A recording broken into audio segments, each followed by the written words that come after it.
Welcome to part 2 of the Autoclave series. My name is Erin Ely and I'm a clinical educator at Virginia Garcia. Today we will discuss cleaning instruments with Chem Crest solution and how to use the Elma ultrasonic machine. We will also discuss how to package instruments in preparation for autoclaving. There will be a lecture portion of the presentation in the beginning, and towards the end there will be some short videos demonstrating what was discussed in the lecture portion. Our learning objectives today: number 1, identify how to properly put on and take off personal protective equipment. Number 2, explain how to pre-soak and scrub instruments in the Chem Crest solution. Number 3, explain how to use the Elma ultrasonic machine. Number 5, describe how to place an instrument in a pouch and proper placement of the pouch in the autoclave. And number 5, identify the changes in an Argent autoclave pouch that indicate sterility. Here's a picture of the Chem Crest on the left. The Chem Crest will be used as a pre-soak in a bucket, and it will also be used inside the ultrasonic. We have 2 sizes of ultrasonics in clinics. The Elma S70 is thinner and smaller, and it has 2 circular dials in the front. This small size will only be used in a few clinics. Most of the clinics will be using this larger size of the ultrasonic that's on the right, and that is called an S150. Ultrasonic machines are able to deep clean instruments by using bubbles and high-frequency pressure waves to agitate liquids. The agitation in the liquids produces a lot of force on contaminants that are stuck on instruments. This action penetrates really tight areas in instruments, like in the hinges and holes and cracks. We have de-ionized water now in clinics. The way that you can differentiate regular water from de-ionized water is the de-ionized water faucet has a thin faucet head, and it has its own handle, as the blue arrow shows here. Also underneath the sink, you will see the reverse osmosis system as shown on the right. This will remove all of the minerals from the water and therefore de-ionize or distill the water. As we discussed in the first video of this series, we will not place any special items in the Chem Crest or in the ultrasonic because the items can get damaged. Instead, these items will be cleaned in a different cleaning solution, and that will be discussed more in the third video. So first thing in the morning, what we will do is put on full personal protective equipment, including a gown, a mask with eye shield, exam gloves, and then if we're planning on putting our hands in deep water or touching sharp instruments, we can put on the big utility gloves. Every morning we fill the pink bucket with 4 quarts or 1 gallon of water. This can be regular tap water or de-ionized water. Either one is fine. I usually just use the tap water inside the pink bucket. And then we add 2 ounces of Chem Crest. Notice how light the water is in the pink tub after we put 2 ounces of Chem Crest in there. We can safely soak instruments for up to 2 hours in this solution. We will empty this tub of water if we start to see blood or bodily fluids floating in there, or if there are changes to the water's odor or color. Otherwise, we'll just plan on emptying the tub at the end of each day. Preparing the ultrasonic for the day, first thing we want to do is make sure that the drain on the ultrasonic is locked in the horizontal position. This way water won't drain out. We fill the ultrasonic with de-ionized distilled water to the line of the indentation, or where it is about 3/4 full. And then we add Chem Crest to this water as well. The amount of Chem Crest depends on what size machine you have. If you have the bigger S150 size ultrasonic, every morning you will put 6 ounces or 3/4 cup of Chem Crest in the water. If you have the smaller size S70 ultrasonic, it will need just 2 ounces of Chem Crest. So now that our ultrasonic machine has been filled, we need to degas the liquid. And here's a short video explaining what degassing is.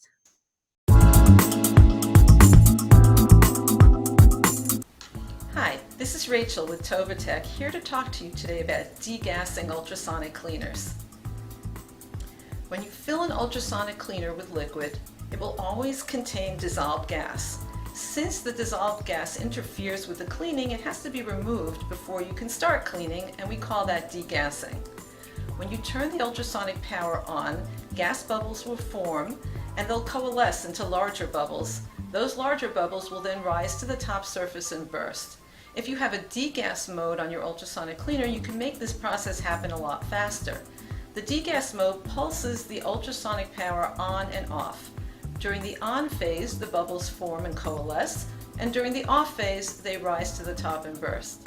To get a good look at degas mode in action, I filled a glass cylinder with liquid, and we're going to put it in the ultrasonic cleaner and turn on the degas mode so that you can see how it works.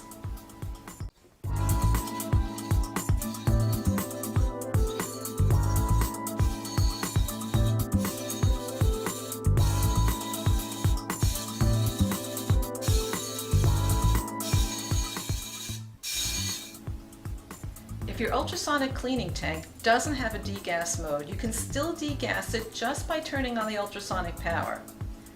Degas mode just helps you accomplish degassing faster. Remember, degas the tank every time you fill it with fresh liquid. If you have any other questions about ultrasonic cleaning, please call Tovatech. We're happy to help. Let's get back to our PowerPoint here. So the two main reasons we run a degas every time we put new liquid in the tank is number one, it helps the ultrasonic machine work better. And number two, it helps the Chem Crest cleaning solution to be more of an effective cleaner. So we run a degas mode each and any time the ultrasonic is filled with new liquid, which will generally be at the start of the day. And again, if we see blood or bodily fluids floating in the ultrasonic, we need to drain that water out and refill it, and then run another degas. Below we have put the directions how to degas.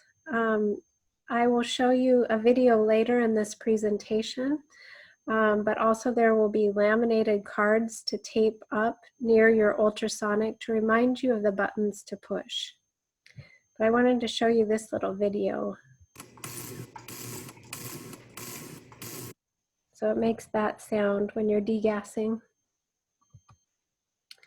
Some additional ultrasonic information. First, we want to be sure that we don't overfill the ultrasonic tank. This may cause water to overflow and it could damage the electrical circuitry. The second issue, we want to remember always to put a lid on top of the ultrasonic every time it's running, and this will reduce aerosols in the air and splashing of chemicals. The last thing is when we take the basket out, if we end up taking the basket out, we try and lift the basket over the side of the ultrasonic where there are no dials or controls, and that's also to reduce the chance of electricity shorting out. So on this machine on the lower right, I would lift the basket out on the left side where there are no dials. So you may ask yourself, why do we need to pre-soak or scrub instruments if we're going to put them in the ultrasonic?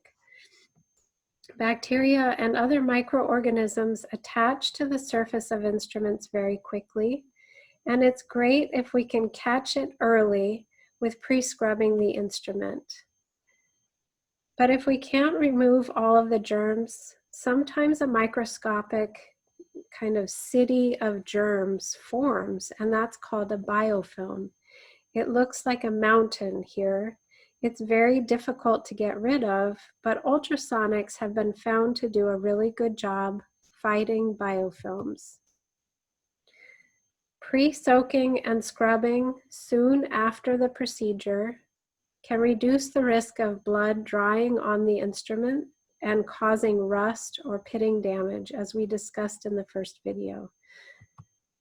So for this reason, all of these reasons, pre-soaking is still important, even though we have an ultrasonic machine. Why do we need to use the ultrasonic if we are killing all organisms in the autoclave?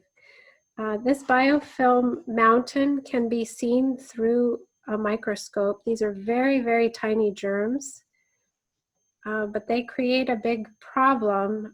We cannot effectively sterilize instruments without first removing biofilms. We would only be sterilizing the top of the biofilm, but the bottom would remain unsterile and potentially infectious.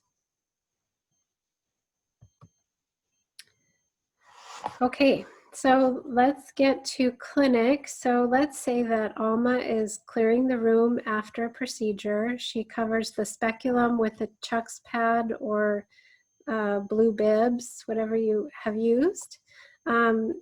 And after covering the instrument, Alma rolls the Mayo stand to the autoclave area.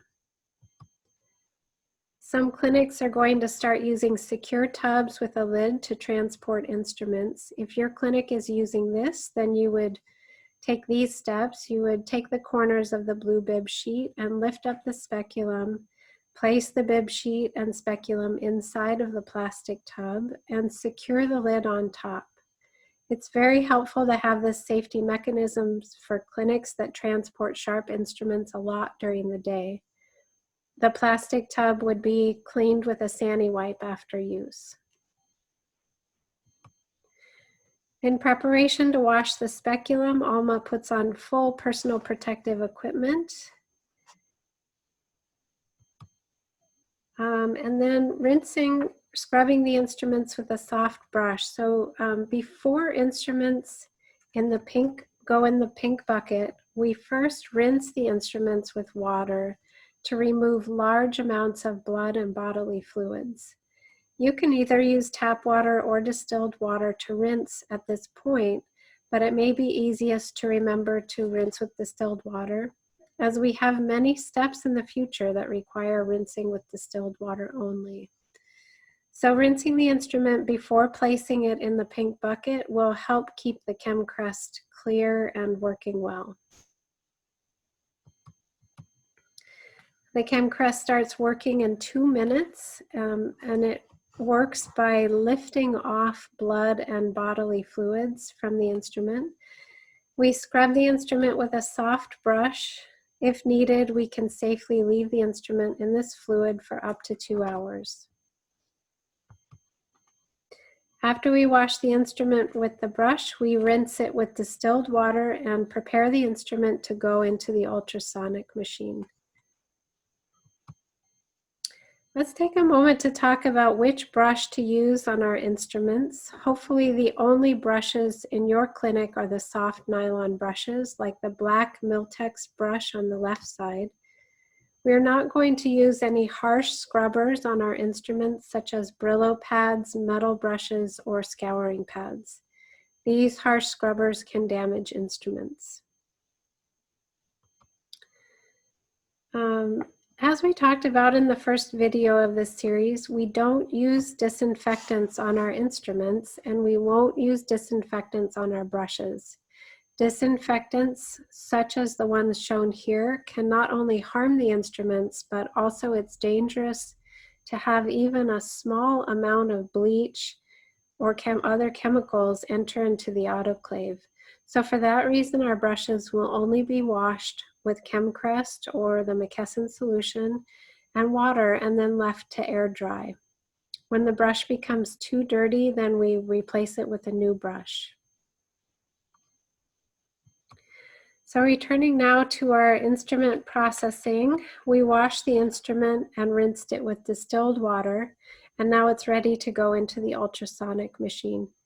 We want to be sure that the instruments are completely submerged into the water, but otherwise you can put many, many instruments in the ultrasonic basket tightly, as long as the instruments are submerged all the way under the water. We make sure to put the lid on top because once we turn on the ultrasonic, the water and Chem Crest will go into the air and we could breathe that in. So the lid helps to trap the aerosols. Then we push on the on button and we set the dial for 10 minutes and we push the play button and then the sweep button. This sweep button helps move the water back and forth like ocean waves. These written directions will be kept near the ultrasonic to help remind you of the steps. And again, we can safely keep instruments sitting inside the ultrasonic for up to 2 hours if we need to, but ideally we would remove instruments sooner than that. So 10 minutes is up and the ultrasonic has finished. Every time the instrument has been in contact with Chem Crest, we need to rinse it with distilled water. We don't want that chemical staying on the instrument for very long. Then we set the instrument to dry. Now that the instrument is dry, we can spray the hinges and ratchets with Miltex lubricant. We need to wear gloves, a mask with an eye shield when we spray the lubricant, and then we'll let that dry. It usually takes about an hour. So packaging instruments, for this step, you only need to wear non-sterile gloves. We choose the correct size Argent autoclave pouch for the instrument, and we load the instrument in with the handles first, so that when the provider opens the pouch, they will touch the handles first. Then we seal the pouch and we put our initials on the lower left side. This will indicate who packaged the instrument. And later on, when we're ready to put the instrument in the autoclave, we'll put today's date and the name of the autoclave on the lower right. Be sure that Argent autoclave pouch that you use has both external or outside indicators and internal indicators on the inside of the pouch. Here we see on the left side of the pouch that the outside indicator is at the blue arrow and the inside indicator is at the yellow arrow. Right now they're both pink, which is what we expect to see before the pouch goes through the autoclave. On the right side of the package, there is a blue color, but that relates to ethyl oxide. It's a different way to sterilize using chemicals in the autoclave, and we don't use that. So for that reason, we don't need to focus on the blue dots on the right side of the package, only the left side. And we want it to turn from pink to brown. There it is, turning brown. After the package goes through the autoclave, both colors should turn brown like this. What would happen if the two dots on the pouch don't turn brown after autoclaving? It could mean a lot of different things. Maybe there is something wrong with the pouch. Maybe the instruments were too tightly packed in the autoclave. Or maybe something's wrong with the autoclave. If that happens, I would recommend using a new pouch and run the instrument through the autoclave again. And if this keeps happening, I would speak with your supervisor. I also wanted to say that we no longer are using the McKesson or 3M chemical indicators, as the Argent pouch itself can tell us if all the germs were killed in the autoclave. Since we have the Argent pouches, it's not necessary to use these indicators because it will just cost extra money. However, if you still have either of these indicators in your clinic, you're welcome to put them inside a pouch and use them up, but we will no longer be ordering any more of these chemical indicators. Here's an example of a place to put packaged instruments that are waiting to be autoclaved. And now the autoclave is ready to use, and we will write with a Sharpie pen on the right lower corner today's date and the name of the autoclave that was used. This rack is helpful for getting more instruments in the autoclave. However, we don't want to put hinged instruments in this rack, as the instruments won't stay in the open position. Here's a video showing that. If I can get my mouse to work. We have them like this, and then I'm going to let it go. So that type of instrument would need to be laid flat in the autoclave in the open position. So mostly what I wanted to show you in this slide is that when we lay pouches in the autoclave, the paper side of the pouch is on the bottom and the plastic side of the pouch is on top. I also wanted to point out that there's enough room between these two pouches for the heat and steam to move around the pouches. So therefore, pouches should never be touching one another inside of the autoclave. I wanted to encourage you to use all of the trays in the autoclave. For this autoclave that's at the administration building, we only had 3 trays that are all being used, but if we had one more small tray, we could put it on the bottom and put more instruments on the bottom. So next, what we're going to have is 4 short videos. The first video is the CDC example 1, taking off your personal protective equipment.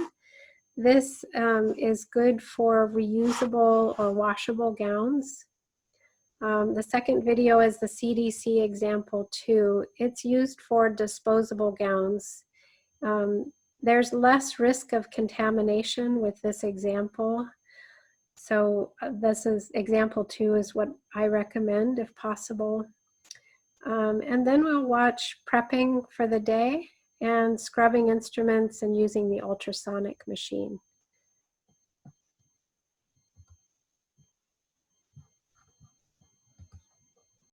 Hi, I'm Jessica and I'm here at Dove Lewis, and I'm going to show you how to properly take off PPE according to the CDC. There are 2 examples that the CDC has on how to properly take off PPE. I'm going to show you example 1 first. In example 1, we're going to start with taking our gloves off.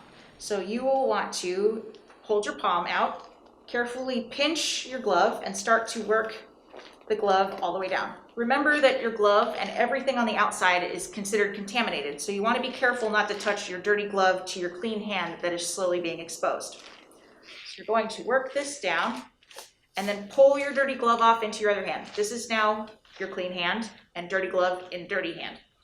If you accidentally touch any dirty part or contaminated part on you, make sure that you wash your hands or use an alcohol-based hand sanitizer. For the second glove removal, I've just exposed my clean cuff of my gown. I'm going to carefully slide my finger underneath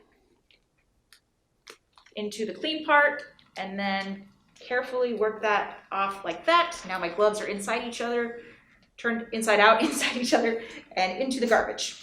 Okay, next step is to remove your goggles or face shield. Remember that the front is considered contaminated, so I want to just take off the back and put these where they will be out of the way and able to be disinfected.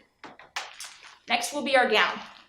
So I'm going to very carefully pull the end of my string and undo my Velcro since this is clean in the back.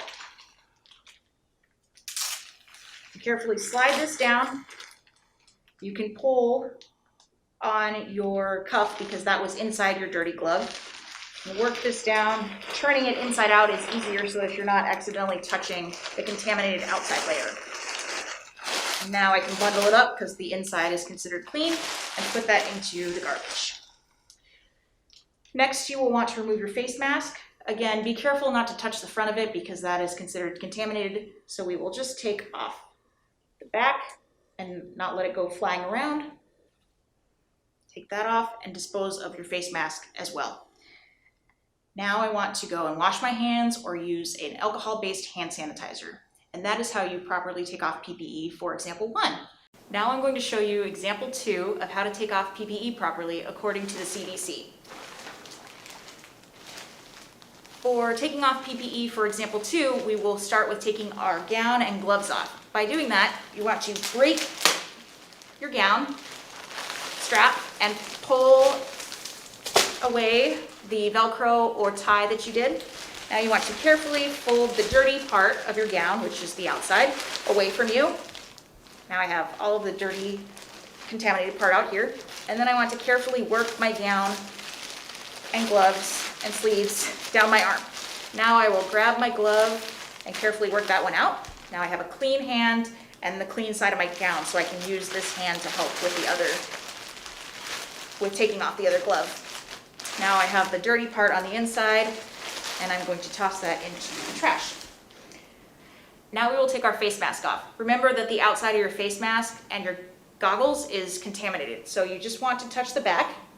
Take these off and put them off to the side so that they can be cleaned. And be careful to just untie the back of your mask and not touch the front. And now throw that into the trash as well. Now that I have properly taken off my PPE, I'm going to wash my hands or use an alcohol-based hand sanitizer. If at any point I had touched the outside of my gown or touched a dirty glove or face mask, I will want to immediately wash my hands or use an alcohol-based hand sanitizer at that time as well. I hope that helps you with taking off your PPE properly, and I hope you stay safe. Okay, hi. We're going to do a prep for our Chem Crest and our ultrasonic. So first what we'll do is fill up the pink bucket to the 4 quarts right here. You can fill it with tap water or distilled de-ionized water. Today I'm using tap water. So I'll just fill it up to the 4 quarts right there.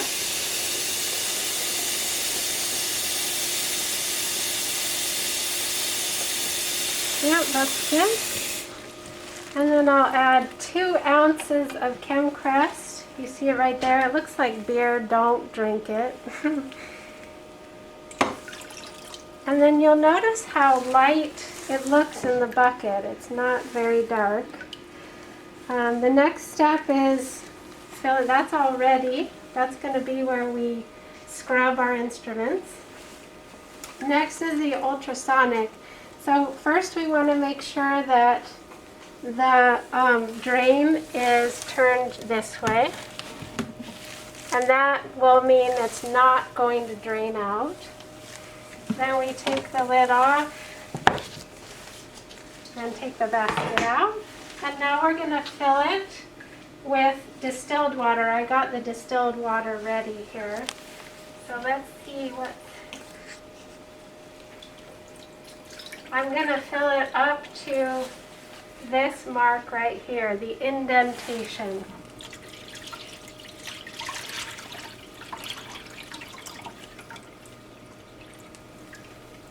So that one worked pretty well, that big. Okay, good. And then, does that look good up to the indentation? Just about. Maybe a little bit more, eh?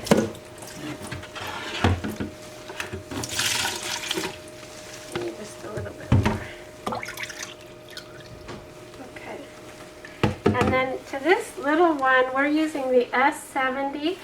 So this little ultrasonic takes 2 ounces of Chem Crest. If you had the bigger S150, you would use 6 ounces. So let me pour some of that in there.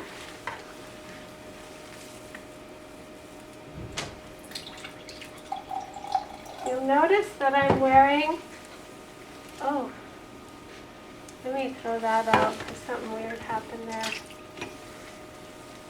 Sorry about that. You'll notice that I'm wearing personal protective equipment because I'm working with chemicals. But I don't need to wear the big utility gloves because I'm not sticking my hands in the water and I'm not touching any sharp objects. So here I'm putting the 2 ounces of Chem Crest in the ultrasonic. And I'll put the basket in. And I'll put the top on. And now what I'll do is the degas. If you have any questions, you should have a laminated sheet like this that tells you how to run a degas. So first we're going to push the on-off button.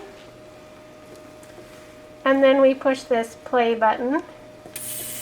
And then we hold the degas button down for 2 seconds. 1, 2. And you'll see it goes up to 10 minutes. And now we're all finished. Okay, we just finished the procedure. I'm bringing my speculum to wash. And first I'm going to put in my shield. And then I'm going to get my gloves, the big utility gloves.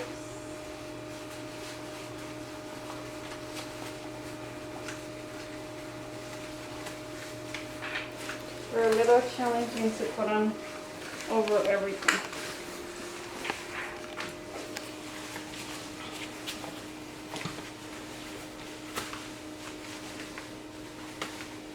Make sure they're all the way up.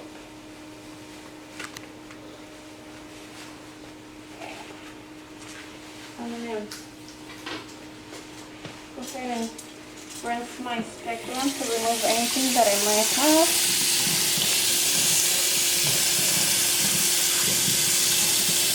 And now I'm going to put it to soak with the Chem Crest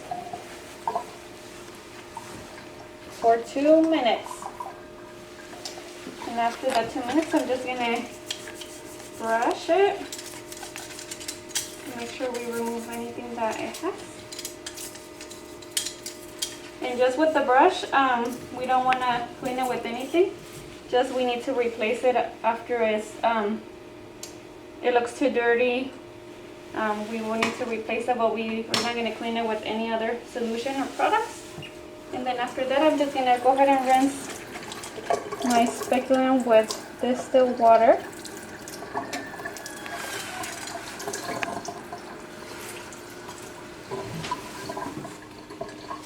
I'm going to place it here with my rest of the instruments to be ultrasonic. So let's go ahead and get this ready. First, I'm going to turn it on, put it to 10. Let me place my instruments here. With the small ultrasonic, the speculum doesn't fit, so we have to get it apart. So we're just going to unscrew this.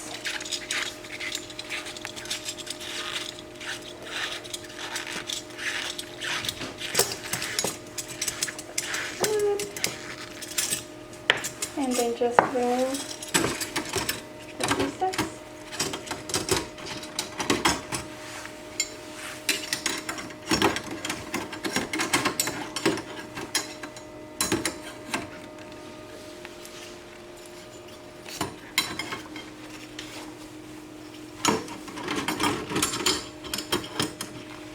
And we have too many instruments in here.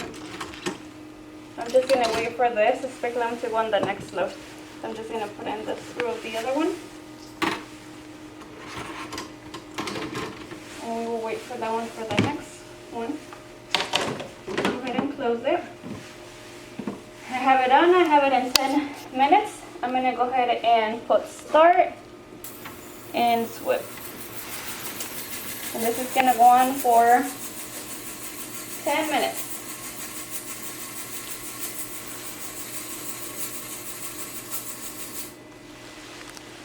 Okay, after the 10 minutes, I'm going to go ahead and remove my instruments.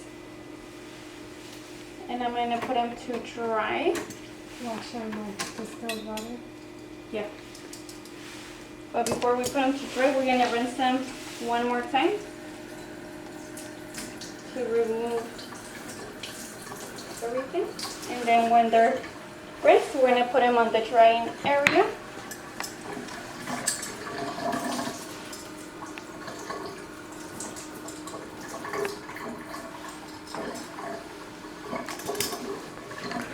One more.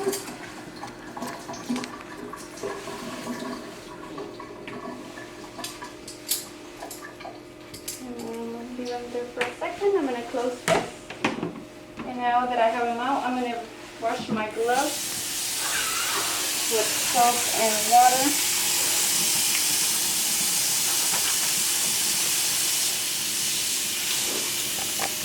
And then rinse them.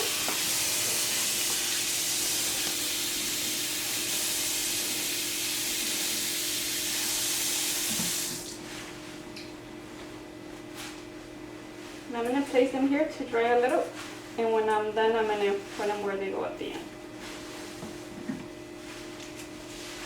So now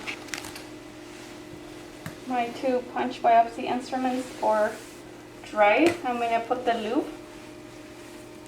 So I'm just going to spray them with the lube.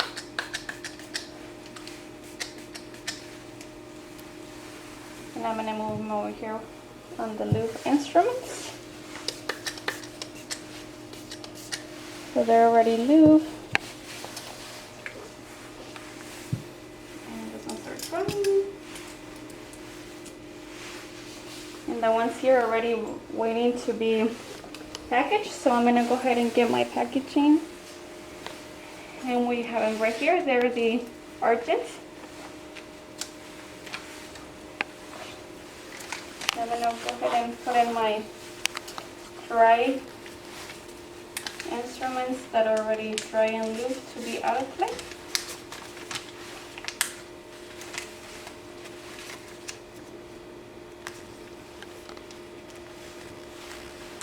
Initials will go on the left corner. One more.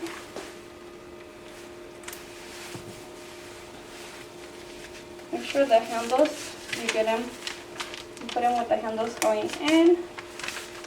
The provider can grab them when they open.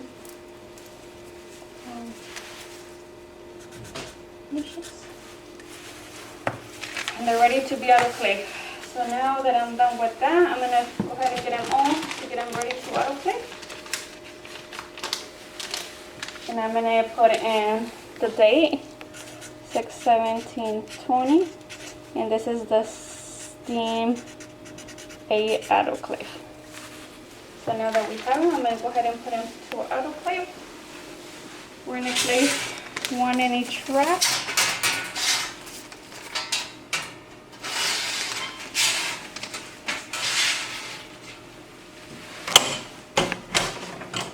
And they're pouches, so we're going to go ahead and press pouches and then start.